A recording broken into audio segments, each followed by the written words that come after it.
新緑が鮮やかに森を彩り始める春、多くの生き物が活動を再開する中で、本来北海道には生息していない昆虫も動き始めます。セイヨウオオマルハナバチ。この蜂は1990年代にトマトなどのハウス栽培の受粉を助ける昆虫として私たち人間が持ち込みました。私たちの豊かな食卓に大きな貢献をした一方、その一部がハウスから逃げ出して野生化。現在では北海道の平野部に広く定着してしまいました。この蜂を追い続けて18年、ハンバーグレストランびっくりドンキーを運営する株式会社アレフの高田さんは語ります。北海道にもともといるこのエゾプラマルハナバチさんはストローが長いんですね。でこの舌が長いことで、この上からちゃんとストローを刺して下の方にある蜜を吸って次のお花のところにこう行くっていうことなんですね。ということはここのお顔の周りに、花粉がついて、その次のお花のところで受粉するんですけど、これが西洋さんだとこのようにちょっとストローが先ほどより短いの分かりますかね。でブーンってきて、届かないってなった時にここの横から穴を開けて吸うことが多いらしいんです。でこの習性糖蜜って言われるんですけれど、北海道の野草とか高山植物とかそういうものに影響があったら、その生態系、そこにあったものがいなくなって、実際野生の植物がセイヨウオオマルハナバチの影響を受け、種子の数を減らしたことが観察されており、自然界への悪影響が懸念されています。これ以上の拡大を食い止めるためには、セイヨウオオマルハナバチの駆除に取り組むことが大切です。この蜂は女王を中心として巣を作ることから、女王蜂の駆除が大きな効果につながるといいます。この時期4月5月のうちに駆除をすると、次の年の女王を抑えることができるので、爆発的にその増えるところを抑制できるっていう効果があります。ワーカーとの見分け方はワーカーと大きさが全く違うので、2センチぐらいあるかなの大きさの女王蜂、大きさで確実に分かりますので、この春の見分けやすい時期に皆さん一緒に活動して抑制していってくれるといいなと思います。必要な道具は虫網と捕獲したセイヨウオオマルハナバチを入れるための捕虫瓶。キーワードは白いお尻を捕まえろ。蜂を見つけた時、ちょっと静かに寄っていっていただいて、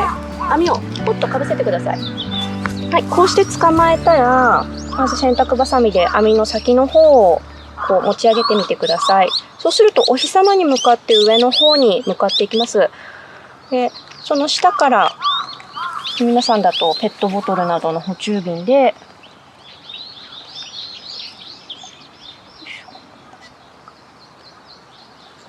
ね、で捕虫瓶の中の薬品とか液体洗剤などで少し弱ってくると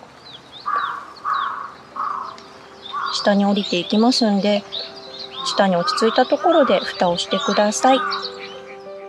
人に向かってきて刺すようなことは基本的にありません。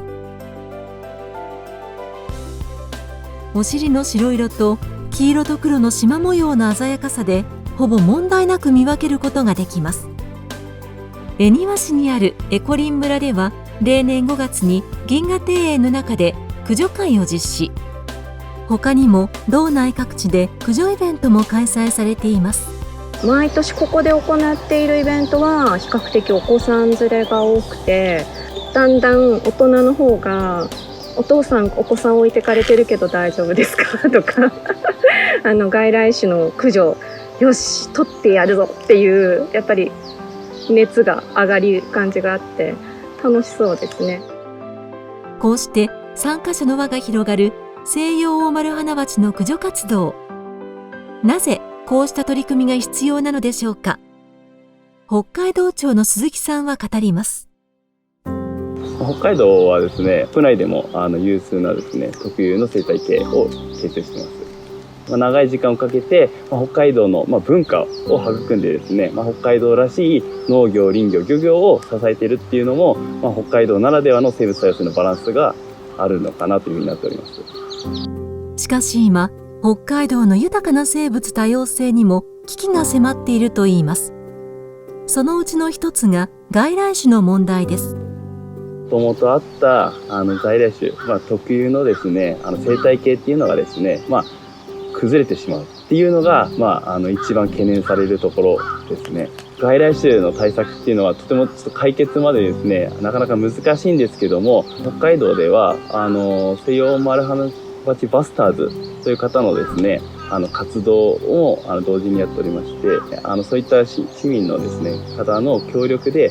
取れるとこから取るというようなことでご協力を今現在いただいております。ボランティアで駆除活動に取り組む西洋オオマルハナバチバスターズ。現在では500名以上がバスターズとして登録しており、各地で駆除活動に取り組んでいます。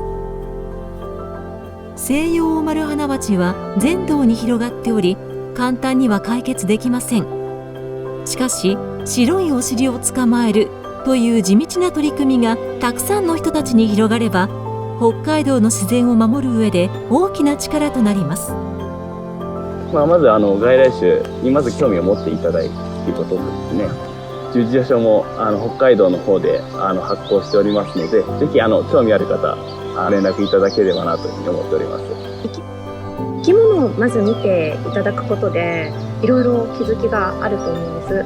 でそこに生態系とか愛情とかいろんなものが育まれると思うし、自分の庭ももしかしたら外来の生物とつながっていたり在来の生物とつながってるんだっていう視点がやっぱり育まれると、それが次の、未来につながっていったりとかするんだなと思うので、ぜひぜひ参加してみてください。鉢に目を向けることで、さまざまな花やその花に集まる虫や鳥との出会いが生まれます。北海道の自然は素晴らしいものです。そんな豊かな自然を次の世代に受け渡すために、虫網を手に白いお尻の西洋オオマルハナバチを捕まえてみませんか？